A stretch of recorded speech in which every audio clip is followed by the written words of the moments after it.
Good morning, good afternoon, good evening. Whatever time of day you're listening to this, graveyard shift, I don't know. Welcome to the second episode of Tales from the Green Room. Thanks to everyone that listened to the first one. I really enjoyed doing that, and seems to be getting a lot of positive feedback from people out there. Make sure you subscribe wherever you're listening and rate the podcast. I think that'll help get it up in the charts there, so we can get the show a little more recognized. Thanks to my buddy Spammy out there for that little tip. I appreciate that, bud. Thanks, man. I wanted to get it out there. If you're a fan of my band Ballyhoo, we're going to be at Brew River in Salisbury on March 2nd. It's been a minute since we've been there. It's always fun, always a shit show. You know, just a bunch of college kids getting wasted, and we get to play music and just have a fun little party. So that's going down on Friday, March 2nd. And then we are taking off on tour, spring tour with Fortunate Youth and Tatanka. That's kicking off in Ventura, California at Discovery, March 14th. Then we're going to head over to the Glass House in Pomona, Vinyl at the Hard Rock Hotel and Casino in Las Vegas on the 16th. The Date Shed in Indio on March 17th, St. Patty's Day.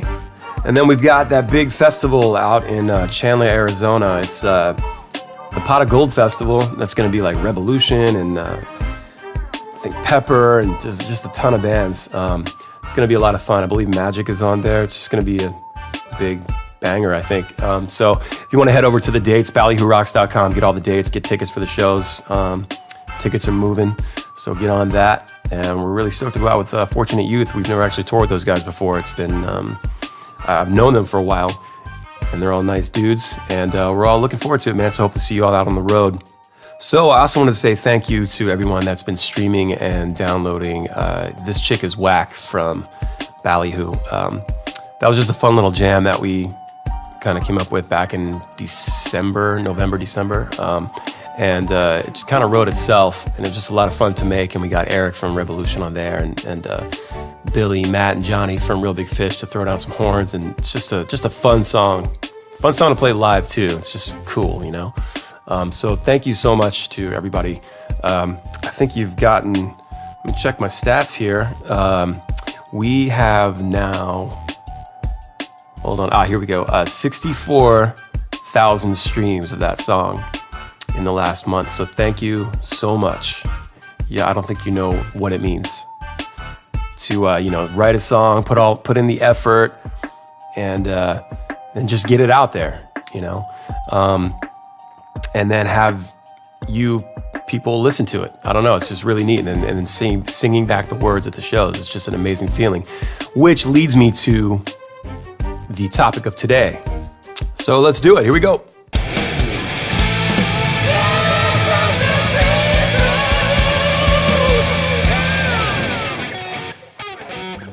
Recognizing and appreciating your fan base and letting them know. So I kind of wanted to cover that stuff because that's been a huge thing for my band in the last 12 years of touring. Probably the biggest thing that's helped us out along the way. I think it's one of those fundamentals about just what it's like to be, to try to be a good human, and it kind of applies everywhere. I've had people that don't even like my band, and just they'll come to the shows and even buy a T-shirt, even if they don't really like the band, but they just like the guys in the band. They like, they see that we're good dudes, and it just goes a long way. Aside from your performance and commitment to the craft, which we kind of covered in the last episode, how you treat your fans is probably the most important. After everything, they really are the reason that you go anywhere at all. They're the reason we were able to leave Aberdeen. They're the reason that we can go all the way to somewhere like Phoenix, Arizona, or Seattle, Washington, so far from home, and do a show there because they're paying to get in, and there's just no other way that we could be doing this still. After 12 years of touring, if people weren't showing up and showing their support for the band, I would have had to quit a long time ago. I have a family, and it's just very important to understand that, to appreciate it. We've all heard the stories of our favorite rock stars being assholes when we finally get to meet them. I think for the most part, that era of rock star is over. I think a lot of musicians these days understand you can't act like that. And I think just most of the people in general that I've met, on the come up and what have you, are really nice guys. They're not necessarily doing it as a strategy to help sell more records or anything like that. They're just good people. And I think that's just a thing now because the industry has changed so much that you can't afford to act like that. You know what I mean? You can't afford to be a dickhead to your fans. They're the reason why you go anywhere. Yes, there's definitely a chance that you might catch someone on a bad day. You happen to see the lead singer or whoever, or the drummer, or whatever in the band, and try to say hi, and maybe they kind of shrug you off or something. That doesn't mean they're an asshole. It's just that everybody has bad days, and it's really hard to be out there on the road all the time and away from home and away from family. And sometimes it's just you don't want to talk to anybody, and that's just a part of it. You're out there for so long, just grinding, and you're not sleeping in your own bed, and you're having to pay for shitty food and go out of your way to try to find the best food, and it's just, it gets rough, so sometimes you just don't want to talk to people. But I think for the most part, people are cool and approachable. Okay, so back to the topic here. So as artists, we go through a lot to make the best record we can. You want it to all be right. It takes a lot of money, a lot of time, and organization to record and release a record. After that's all said and done, we come to release day, and you're officially giving away this special thing that you made to the world. The songs are like no longer yours. Your fans make it their own. They connect with the lyrics, and possibly even differently than you had intended. A song that you wrote to be sad might make someone else happy, and vice versa. It's all subjective, and just the connection in general is an amazing feeling. So now you have your own cheerleaders across the country, and for some bands across the world, talking about your band to potential new fans. They're sharing songs with their friends. They're making playlists and spreading it all around and reposting on Facebook and SoundCloud and things like that. Sharing YouTube videos about your band. They're gonna come out to watch you play the songs that they love. They're gonna take time out of their night to come to your show. Some of them will have to pay a babysitter. They're gonna buy a T-shirt and whatever other merch you have. They've invested their love, their time, and their money on you and your music. And really, that's just part of the narrative, right? That's kind of expected. It's like you start a band, you put out music, and you start playing live, and people start coming out. That's kind of, that's the nature of the beast, right? But when you break it down like I just did, it's hard to imagine being a dickhead to someone that's given a piece of themselves to you. As much as you put yourself out there lyrically, melodically, musically, whatever, your fans are the other side of that. It's like a yin and yang kind of thing. If you started a band to play out and actually take it and want to take it somewhere, one can't exist without the other. That just means, you're never going to go anywhere if no one listens to you or comes to pay and watch you play. You're going to stay stuck in Aberdeen, or wherever you're from. In my experience, you have to let your fans know you care. Engagement is so important. Go to the merch table. You got to stop by the merch table at least for a few minutes every night. More often than not, there will be people waiting to meet you, whether it's one person or a line 2 hours long. You got to say hello, and express your appreciation. Tell them thank you for coming out to the show. Thanks for listening to our music, and take a picture with them. Take 5 pictures with them. Don't fucking charge for a photo. Don't fucking charge for a photo. That's ridiculous to think that someone needs to pay you to take a picture with them. You're not that fucking cool, dude. Or dudette. You're not that fucking cool. And again, like I said, I've been doing this for over a decade, out on the road, and hitting the merch table every night. Yes, there are nights where I just can't talk to anyone for who knows, so many reasons. My throat hurts. I'm on a long tour. I can't sit there and, just talk really loud over music and whatever. It's just, there's a lot of things, but for the most part, I've been there just about every night. And it's been an honor to meet people, to meet the people that are listening to our stuff and, applying the music, the lyrics to their own circumstances. I don't know. I can't stress enough the feeling of knowing that you're affecting people in a positive way.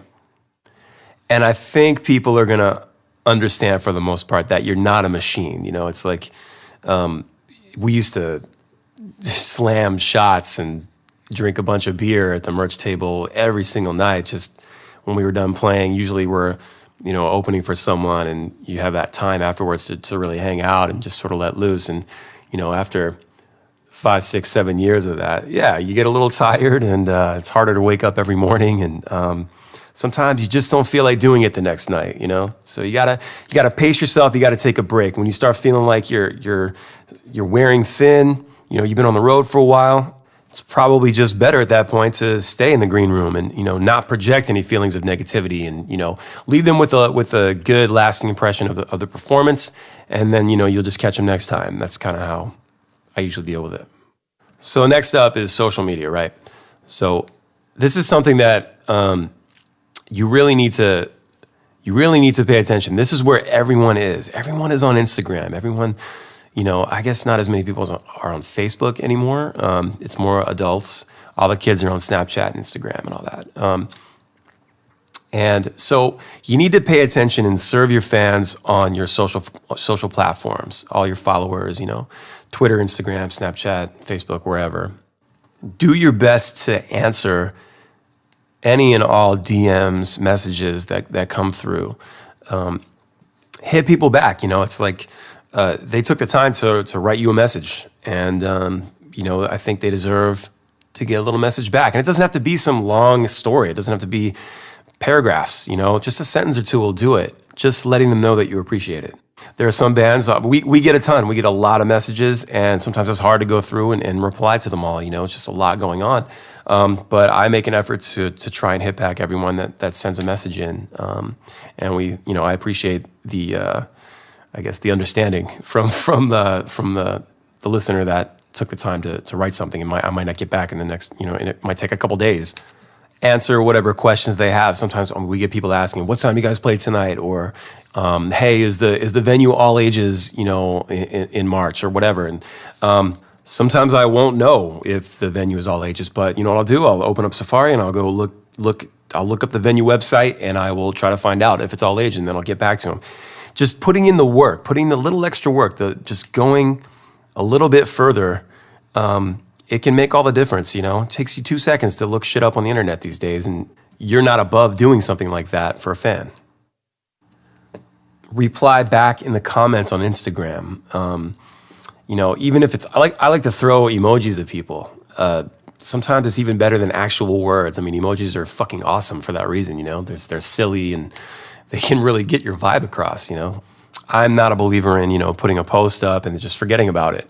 I like to go back and, kind of join up in the chatter, see what people are saying to the, in response to the post. And, I think that's a lot of fun as well.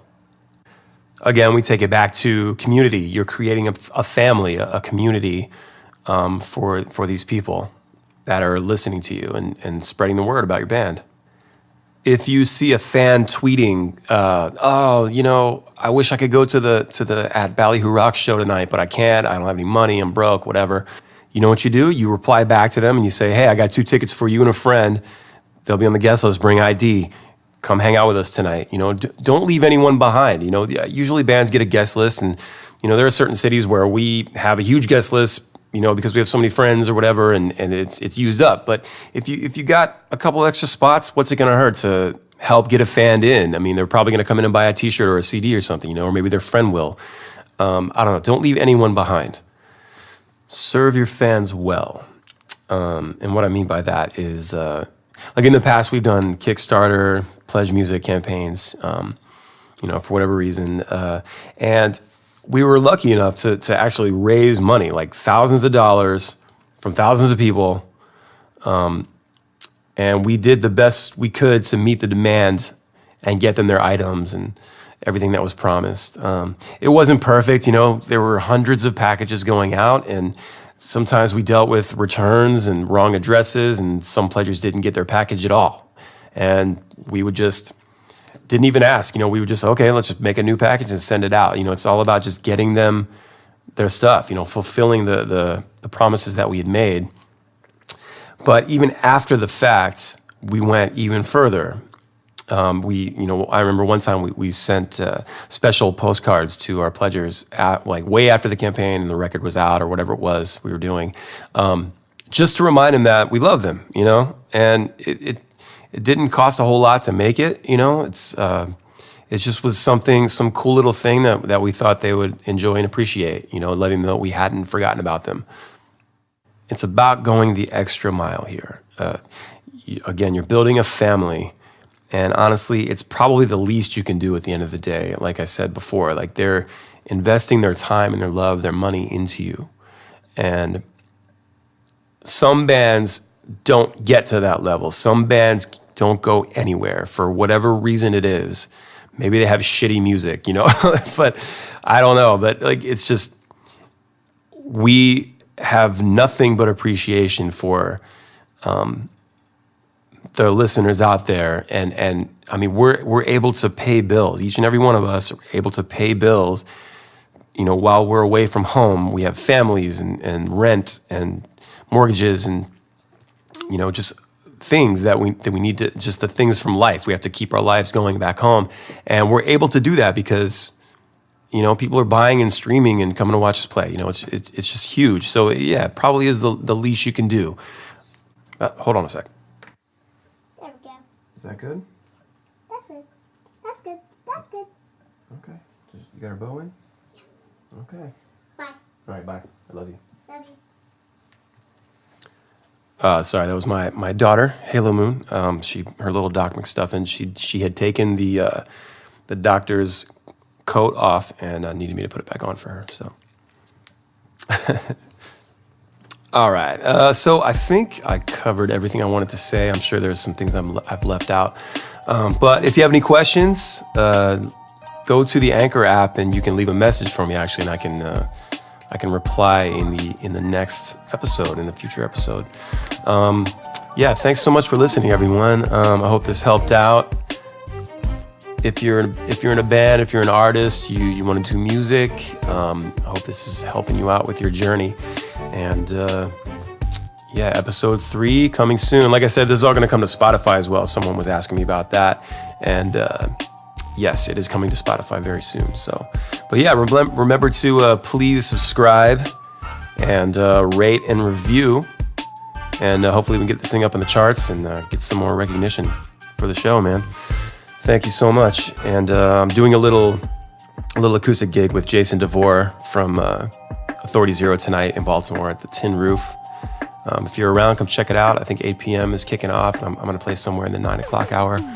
But yeah, so we'll see you soon. And make sure you grab tickets for that Fortunate Youth Tour, Tatanka, wicked awesome spring tour. It's going to be rad. And yeah, I guess I'll see you in episode 3. Later.